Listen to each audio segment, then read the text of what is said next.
Hello, hello, hello, everyone, and welcome back to Totally Woman, the podcast that gets up in your business.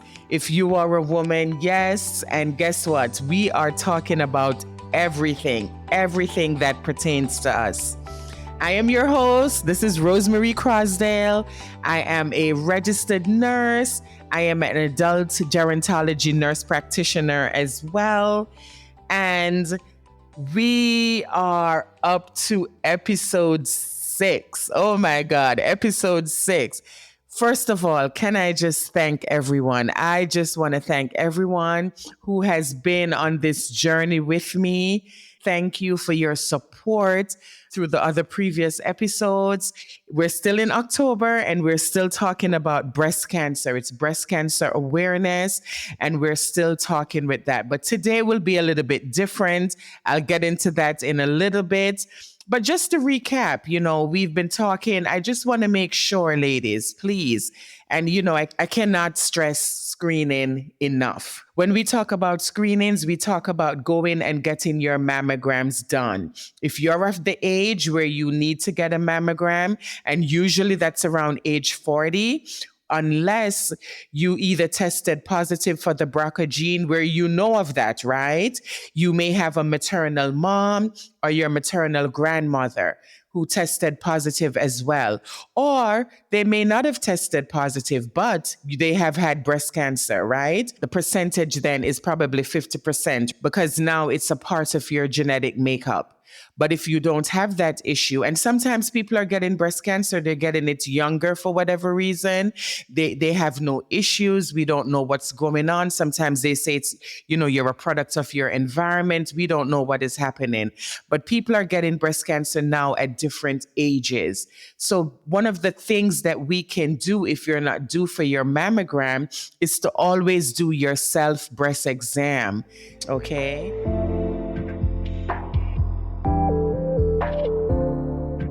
So let us get into episode 6, and I have another surprise for you all. We have another guest. Yes, I'm not by myself today. We have another guest, and I am so excited to have her. This is one of my friends. We are childhood friends. Yes, we've known each other since we were probably about 10, 11 years old, Nicolyn Miller-Barrett, and she's been dealing with breast cancer. And today she's here with me, and she's just going to be sharing her journey. I'm very, very excited to have her. Nicolyn, welcome. I just want to introduce you to my Totally Woman podcast. Feel free. This is like a judgment-free zone. Everybody is just on here, and we're just very, very supportive, and we're just glad to have you.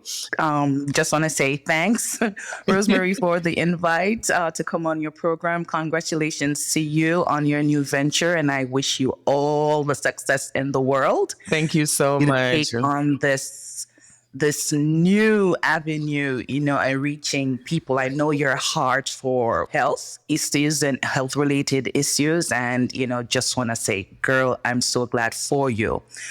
As you introduced me earlier, my name is Nicolyn Miller-Barrett, a island girl in Jamaica. I am the mother of 2 wonderful children, son and a daughter, Whitney and Giovanni. I am not going to say the age, but I am a product of the islands. I'm a product of my parents, my mom, my dad, my sisters, my brothers. Importantly, I'm a Christian. I grew up in the church, and that's just basically a little bit about me. How I got on this journey. For me, cancer came out of nowhere for me. There are no history in my family of anyone with cancer, and I didn't know anybody with cancer. So for me to be diagnosed with this was very scary, very surprising, out of nowhere. But for me, my journey started with just flu-like symptoms. Wow. I didn't have any pain in my breast. I had lumps. I've always had lumps in both breasts. Ever since I came into puberty at 9 years old. And I can remember all through grade school or primary school, I always had lumps in my breast. It was not something that is new. In 2014, I had the flu and it would not go away, kept getting worse. I have asthma, so it kept interacting with that, and I ended up in the emergency room. They tested me. They said it was bronchitis. And as a follow-up, the doctor says, follow up, in 2 days with your doctor. They gave me some medication, sent me home. I made the appointment to see my doctor within the 2 days. He was not there, so I saw a new doctor. And she said to me, hey, Nicolyn, when was the last time you had your physical? And I said, last year I'm due for another one in July. Now, this was in June. Okay. She said, okay, just hop up on the table and I'll get someone to be with us in the room. And she went out and I did what she said to do. And she came back and she said, hey, do you know that you have lumps in your breast? I said, yeah. yeah. So she said, when was your last mammogram? I said, last year. She said, okay, I'm going to send you in for another one. So I'm like, yeah, part of the routine, physical, right? Or whatever. Uh-huh. So then I go get the mammograms done. They let me know that I had fatty tissue breast and the results would be coming in a couple of days. The results did come back after some more testing and stuff. They sat me down and went to see this doctor. And the first thing, she sat me down in the chair. She says, I remember it today. She says, Nicolyn, breast cancer is not a killer. But if you want to be dead, just sit right where you are and say, I am dead. Oh, wow. And that Marie lives with me every day. Wow. I remember that. I'm starting to get here. I remember that every day.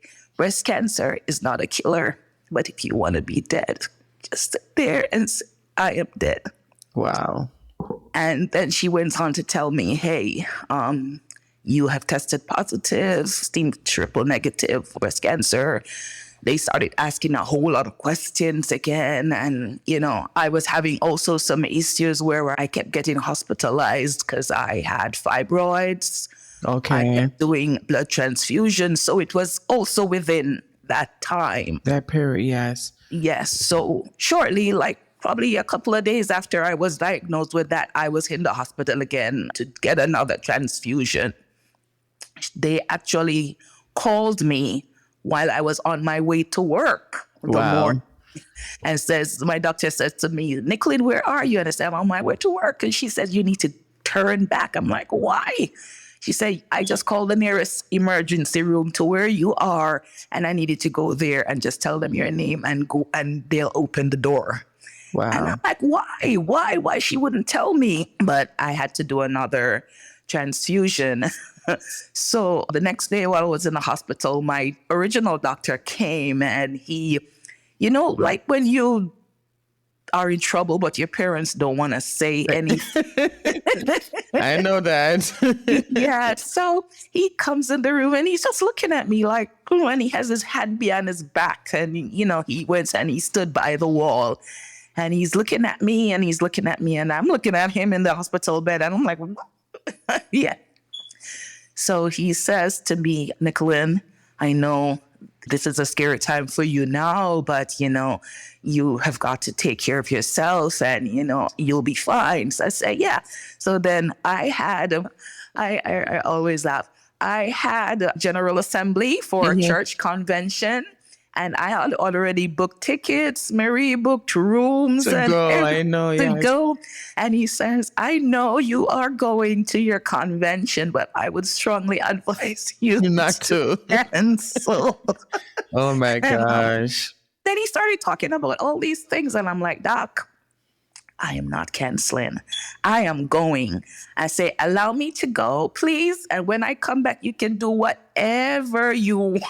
Oh my God, Nicolyn, wow. So then he was like, against my will, I'm going to say yes. But when you come back, you need to come straight to the hospital. I had to come back a day earlier than was scheduled. So I had to leave my kids in Florida by themselves. I had to come back early. I couldn't stay the time because the seriousness of the issue, and I didn't know, what it would entail. I left my kids with their grandmother at the convention. I came home early and I started treatment right away. Wow. I am extremely grateful for my mom, my church family. Those people went above and beyond. They cooked, they washed, they cleaned, they went to doctor's appointments with me, they prayed. Everything. My boss was hands-on. Whatever time I needed, he took me to the doctor himself. Wow. It was so, I was going through it, but it was so surreal. It was like, it was happening to me, but at the same time, it was like, it's not happening. Yes. Because you probably not even come to terms with the diagnosis or anything. It was just like, one point, they started to tell me that they think I have leukemia. Gosh. Oh my God, I remember standing on the roadside. I'm crying, tears, everybody passing me, looking at me like I'm a crazy person. Yes. But, through it all, Marie, God's hand was evident. Yes. And he has kept me. It's not myself. I keep telling people that it's not me. Yes. But it has been a journey. 2 years after that, in 2016, think I was sailing well again. It came back. The first time it was both breasts. The second time it was the left breast. Wow. 2016, we went through that all again. We had different surgeries through that. I had to have a total hysterectomy, removing tubes, ovaries, everything. 2017, after that cancer bout concluded. And then in 2022, the cancer came back in the right breast. And as I said, I don't seem to have the regular symptoms that you would hear people say, hey, my breast hurt, or anything. Mine always comes with flu. I don't know. Flu-like symptoms. Wow. Flu-like symptoms. Yeah. I don't have pain. I don't have itch. I don't have not uncomfortable. Nothing. But in terms of your treatment, chemo and radiation, was that a part of your treatment regimen, or did they? I did chemotherapy for 2014 and this recent 2016. I did not opt to do radiation until this last bout. So this right now with the right breast in 2022. 2022. Okay, got it. 2022, November. So I actually completed chemos, 2 surgeries, and radiation. I completed all those at the end of April 2023. Wow. Okay. Wow. And so far, have you been rescanned, and where are we right now? Well, they call me in every 2 months, and I actually have a scan on the 31st of October coming up. Right. Because as again, I am on hormone therapy since June. I started having these flu-like things again. My doctor asked me to go get a blood test done 2 weeks ago. And she said that she's not liking what she sees on the test. So they ordered that I get the scans done before the time. So I actually have that coming up, and I have to redo also the blood test. So we're waiting, praying, hopefully that this is just the flu, or it's not the flu because I'm not sick. As I said, I don't have the typical flu symptoms, just a runny nose. I get very congested and stuff like that. Yeah, but And then it's so crazy because, now that the weather is changing, we're approaching flu season and stuff like that. So for you to be feeling this way, but like you said, this was a precursor to what you experienced in the beginning, was this flu-like symptom. So this has been a part of your journey and a part of your history. I mean, it's only by the grace of God. I mean, I know it's like your journey is just like an ongoing thing. It's like constantly evolving, because here you are, you think that this thing is under control, and then all of a sudden you go back, or something else, the left breast, and now here you go, it's the right breast now. Did you have to have no mastectomies or anything? You still have your breast. They just went in surgical procedures in terms of taking lumps out, partial mastectomies on both breasts. We have taken the lymph nodes out. Actually, this last cancer in the right breast, it's the normal cancer, she said, but then it had a cancer called a papillary carcinoma. Got it. So it was 2 cancers in one. I was a little bit flabbergasted because I didn't know. And what I would encourage women, when you go to your appointments, especially when you go for results, yes, go with something to write with. Yes. Everything they say, you ask. If you don't understand what they are saying, you ask them to repeat themselves. You said this word, what does that mean? Where is this located? Why am I getting this? I was tested for the BRCA gene. I don't have the BRCA gene. Wow. As I said before, nobody in my family yes. has breast cancer. They say it's not what I eat. They took me off all meat. At one time, we stopped all dairy. It was just fruits and vegetables, whole grains. Then they put fish. Wasn't even eating chicken, nothing like that. Then they said, okay, you could go back to chicken and fish. You can add quinoa and stuff like that, whole grains, keep the grains going, the vegetables. I've never smoked, never drank, never done drugs. None of that. Nothing. I went to the gym. I kept myself healthy physically. Yes. And this is what we're realizing too. And it's amazing how, you've been tested for the BRCA gene, because a lot of times we were told that when you get breast cancer and stuff like that, and then you test positive for this BRCA gene, but in your situation, you don't even have the BRCA gene. You just started by experiencing flu-like symptoms. I don't know if I would have went to General Assembly though, Nicolyn. I probably would have been panicking. I probably would have been like, no, let me wait. But it just shows you the grace of God and how God has kept you on this journey. And I'm trying to put my emotions and my feelings, into the words to express myself really, but I don't even have the correct terminology of what I want to say. But this has been such a journey for you. And I want to say to the women out there that, here is my friend, and she's a perfect example of you can do what you need to do. And we don't know where her journey is going to take her, but the good thing is that she's here, and she's here with us, and she's taking all the precautions, and she's just doing what she has to do. And it's not an easy journey. And I just give God thanks for you. I'm so happy that you were able to just come on and share your story. I'm just trying to not get into, because when I think about it, and I think about your journey, and I think about where you're coming from and where you are, and you're, hoping, and even in 2022, this started out for you from 2014, and here you are, and it's still going, and you're probably saying to yourself, my God, you're a woman of faith, right? And you're praying, and you're saying to yourself, but God, I'm praying for healing. Your church is praying. We're all praying for you and hoping that this thing will go away, but God has kept you.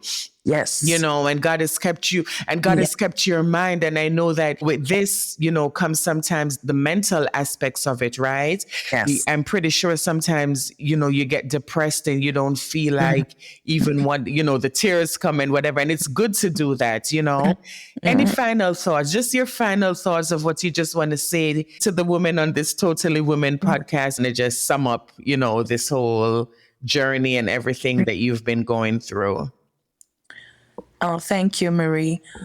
What I would want to say to us as women, don't be scared when you hear the word cancer.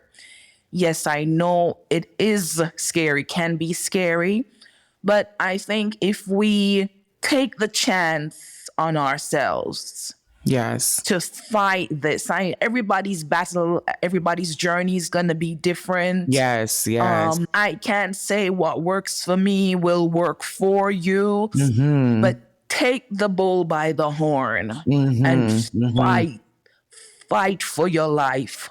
Don't become scared. Don't let it overwhelm you. Don't sit in a corner and feel sorry for yourself. Fight with everything that is within you. Whatever the doctors say to you, whatever they tell you, I've learned by experience, do it. Read a lot. Read on what you are going through. Find books, find people who you Yes. talk to who have been on a similar journey that you are going through. Find people who will minister to your heart. Yes, yes. Cancer can be a very lonely journey. It can. So I would just want to encourage us, know your body, fight. Say that again. Know your body. Know your Yes. body. Yes. Don't be afraid to, I always say to people now, don't be afraid to feel up yourself. Yes. Say it again. Say it again, honey. Learn Yes. to feel up Feel up yourself. Yes. Touch Yes. yourself. Touch Yes. yourself all over. And use a mirror if you have to. Tell them. Know your body. Yes. Don't wait for your husband. Don't wait for the doctor. Don't wait for your boyfriend. Know your body for yourself. Oh my God. Yes. I did not have the typical symptoms, but know your body. When something doesn't feel right within yourself, go to the doctor.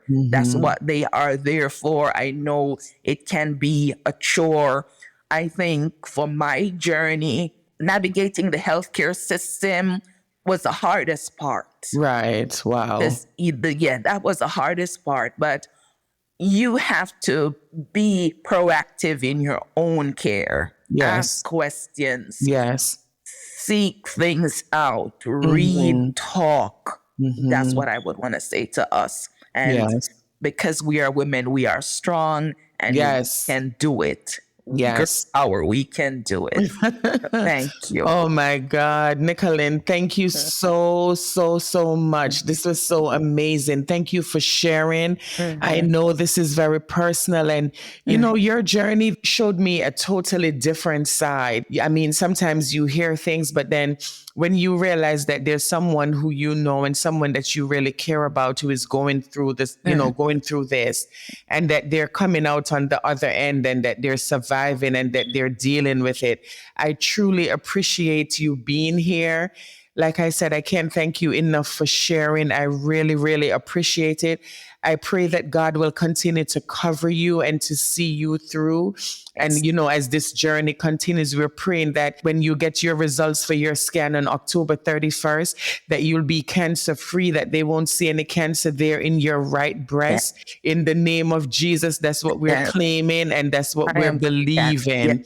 Amen and amen. Amen. Thank you again, my dear. I just wish you all the best, and thank you so much for sharing. Thank you.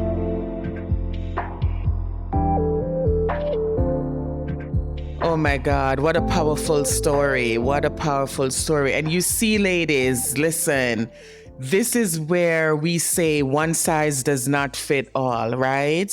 One size does not fit all. We talk about, getting your screenings, getting your mammograms. Look at what Nicolyn experienced, right? So this is what I'm trying to say to you. You have to make yourself a priority. You have to be the one who is taking your health under control. You have to be. Like Nicolyn says, when you go and you get your mammogram, if there terminology in there in your report that you don't understand, you have to be the one to ask question. Don't just take it and passively say, okay, they tell you it's negative and whatever, and then you see all these other terminologies and you don't understand it. Ask someone to explain it to you. You can. It's your right. It's about you. So you can ask these questions. And if someone is giving you pushback, then you ask to speak to someone else, because guess what? You have to advocate for yourself. Knowledge is power. And the more you know, the more you will be able to make conscious decision on how to treat and to take care of yourself. Okay. So this is what we want to make sure that we're getting these things done, because breast cancer, like I said, it doesn't come, the diagnosis, the symptoms. It's not what somebody else went through. Everybody has their different journey, like she said. Okay. So you want to make yourself a priority and get yourself checked. Feel on yourself. Okay. So I encourage you today, ladies of Totally Woman, all you women who have been joining me on this journey. I just pray that, you know someone, you have a friend, take someone under your wings, call someone. The holidays are fast approaching, right? Talk to someone. You may not have spoken to them in a while, but, reach out to someone, reach out to friends. Let us be kind to one another. Be kind. We're living in a world nowadays where sometimes we're not kind to each other. So many things are happening around us. So like I always say, ladies, let us continue to uplift each other, motivate each other, and inspire each other. Thank you again so much for joining me.